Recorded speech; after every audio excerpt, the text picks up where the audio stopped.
Assalamualaikum warahmatullahi wabarakatuh. Selamat siang. Pada video ini Ibu akan menjelaskan mengenai proyeksi bidang. Pada pertemuan sebelumnya kita telah membahas mengenai proyeksi titik dan juga mengenai proyeksi garis. Nah, di mana kita ketahui bahwa baik proyeksi titik maupun proyeksi garis didasarkan pada proyeksi titik atau proyektum yang diproyeksikan terhadap bidang V, baik itu bidang V1 maupun bidang V2.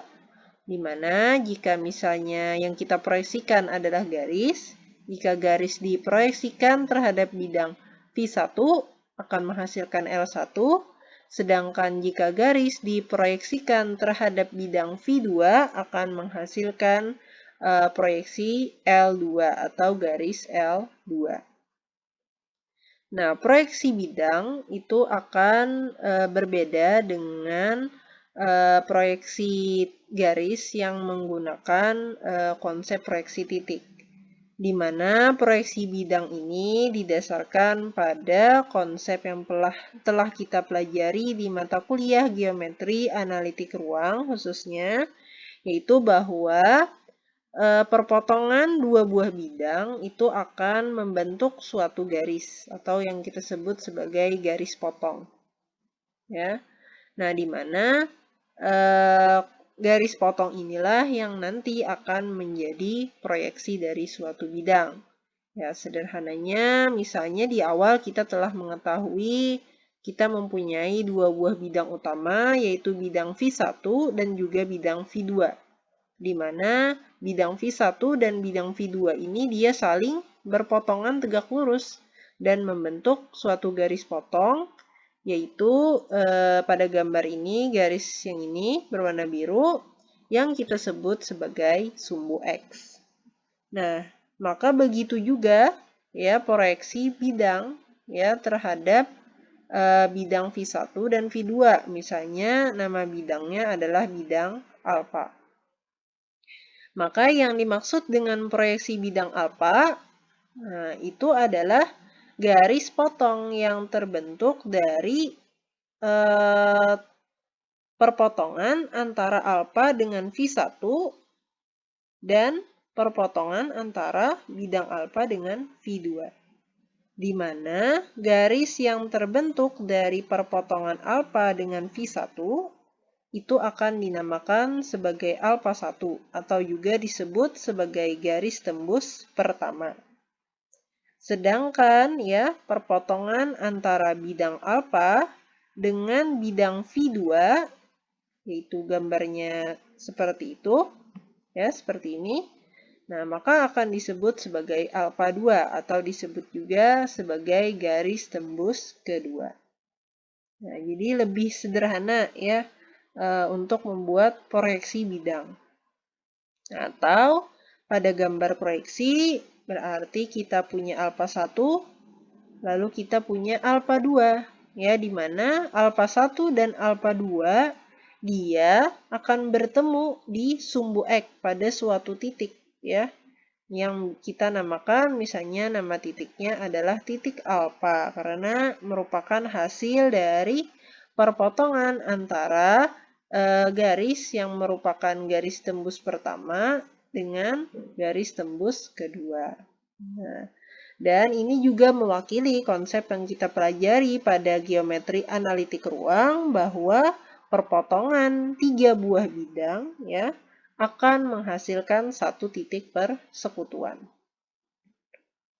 Nah, jadi selalu ada titik ya. Misalnya kita tadi proyeksi bidang alfa, maka antara alfa 1 dan alfa 2 itu pasti akan bertemu pada sumbu X di satu titik.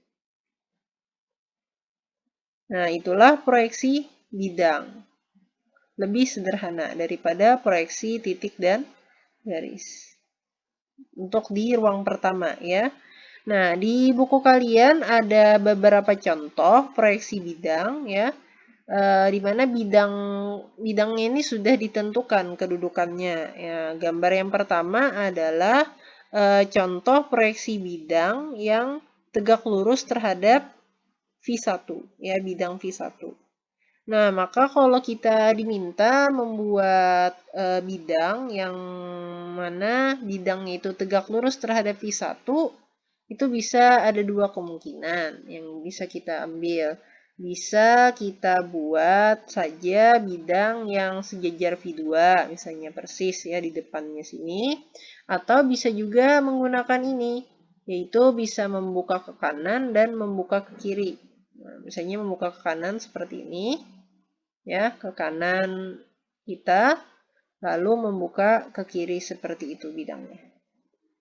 Nah, jadi kalau diminta menggambar bidang yang tegak lurus bidang V1, maka bisa menggunakan pilihan ini.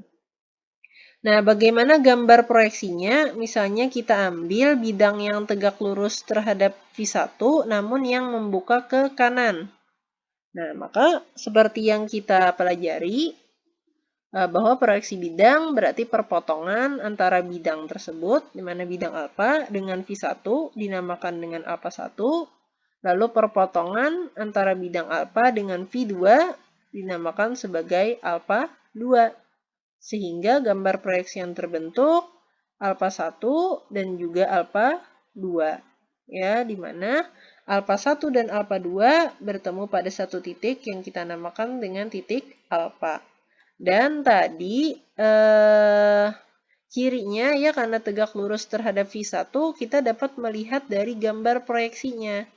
Kalau bidang itu tegak lurus terhadap V1, maka otomatis garis tembus keduanya akan tegak lurus dengan sumbu X.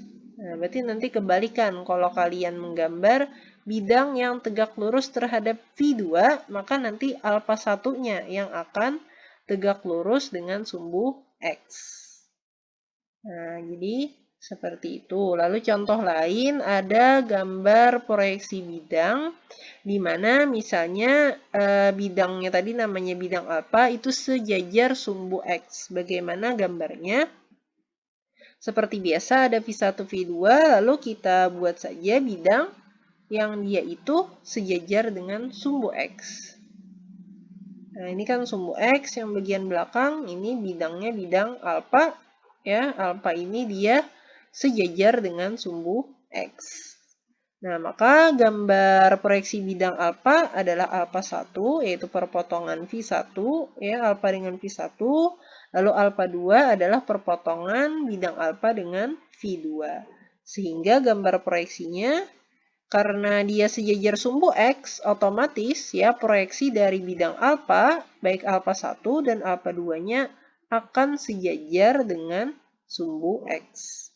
Nah, jadi dari gambar proyeksi itu terlihat, oh berarti bidang yang dibuat ini adalah bidang yang sejajar dengan sumbu X. Nah, itu pembahasan mengenai proyeksi bidang, sedikit penjelasan dan contohnya. Terima kasih. Kita lanjutkan ke forum diskusi.